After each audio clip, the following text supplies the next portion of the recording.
Il y a un cap à passer sur le chemin spirituel qui est probablement vrai pour à peu près tout le monde.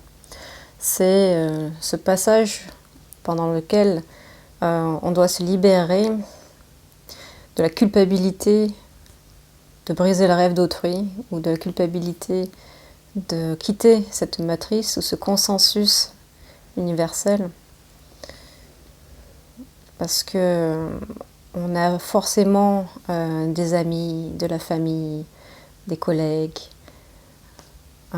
si on est dans un couple, un ou une partenaire, et avec des attentes et des projections de remplir un certain rôle.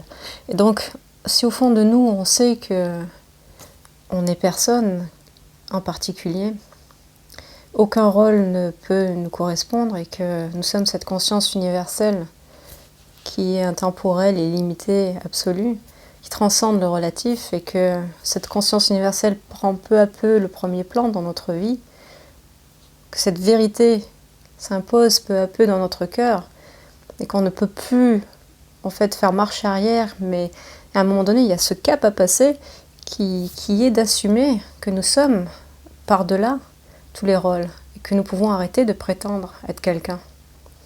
Parce qu'au fond, nous savons depuis le début, nous le savons depuis l'enfance, nous l'avons toujours su. Et si autour de nous, tout le monde met un masque et joue ce jeu JEU de l'individuation et de l'ego, derrière chaque jeu, il y a forcément cette même conscience universelle, nous le savons. Sauf que là, à un moment donné, il y a toujours cette...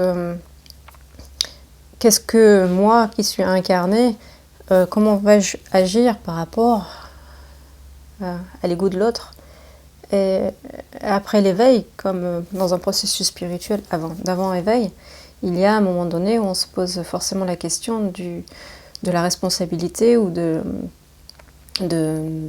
l'action à prendre par rapport aux croyances d'autrui, par rapport aux projections d'autrui, comment on se positionne dans la société, comment on va évoluer avec autrui.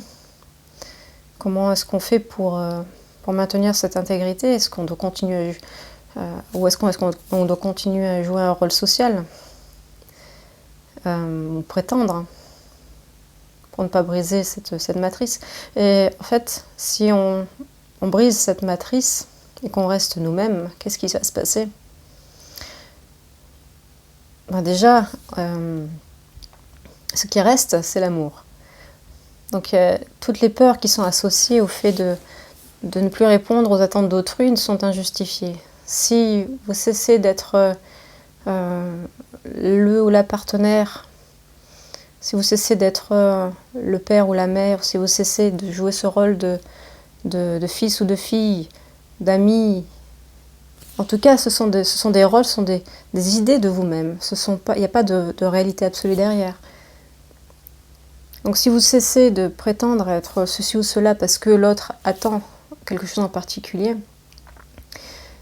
n'ayez crainte réellement, ce sont des craintes infondées, parce que derrière, il y a l'amour. Derrière, il n'y reste en fait que l'amour, et c'est la bonne nouvelle dans tout ça. On croit que tout le château de cartes va s'effondrer si on arrête de jouer le jeu d'autrui, ou le jeu qu'on attend de nous. Et d'une certaine manière, c'est vrai, mais en fait la bonne nouvelle, c'est que cela libère autrui, parce que la personne que vous avez en face n'a plus non plus à jouer ce rôle. C'est qui prend les devants, qui va assumer finalement cette vérité, qui va guider la danse. Donc si vous avez le courage de dire stop, si vous avez le courage de ne plus jouer un jeu, de ne plus prétendre être quelqu'un ou un rôle, de ne plus répondre à des attentes particulières de la société sur vous-même, à ce moment-là, c'est un risque à prendre, ça demande du courage, et pourtant, en fait, il n'y a rien à perdre. Il n'y avait rien à perdre, parce que vous allez vous découvrir en fait que ce que vous faites en ayant ce courage-là, c'est d'offrir cette liberté, non seulement à vous-même, mais de l'offrir à l'autre, parce que l'autre personne n'a plus besoin de jouer son rôle de père, son rôle de partenaire, son rôle de mère ou d'ami. Et quelque part, cela libère cette personne parce que derrière, il y a cette conscience universelle également. Tout le monde ne sera pas prêt à être libéré ou à se sentir libre.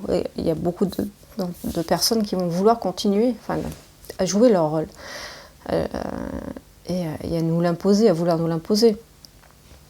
Mais en fait, si vous assumez pleinement de rester intègre à qui vous savez être, à qui vous êtes, en fait, c'est cette vibration-là qui gagne. C'est pas le mensonge qui gagne.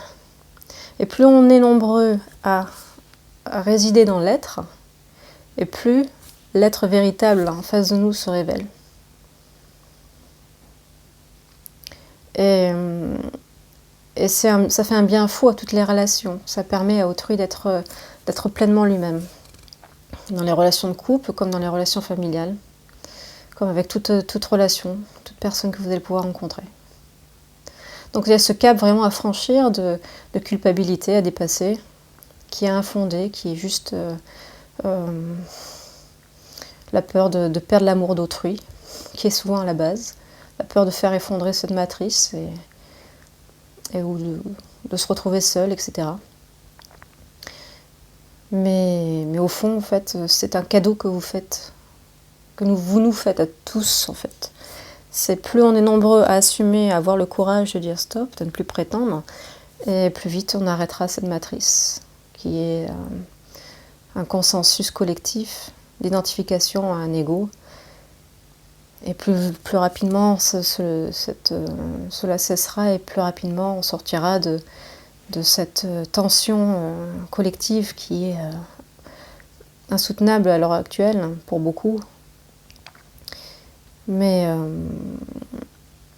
qui peut plancher aussi de l'autre côté. C'est-à-dire que plus la conscience universelle va s'imposer en premier plan, et plus l'ego va s'effondrer, et plus ces tensions vont peut-être paraître visibles, et plus le mensonge va paraître visible aux yeux de tous. Mais éventuellement, le château de cartes s'effondre, et derrière, il n'y a que l'amour. Oui, derrière, il n'y a que l'amour, la paix, et une autre façon d'être, une autre façon de vivre l'expérience humaine dans la joie, la simplicité, et l'ouverture, la transparence.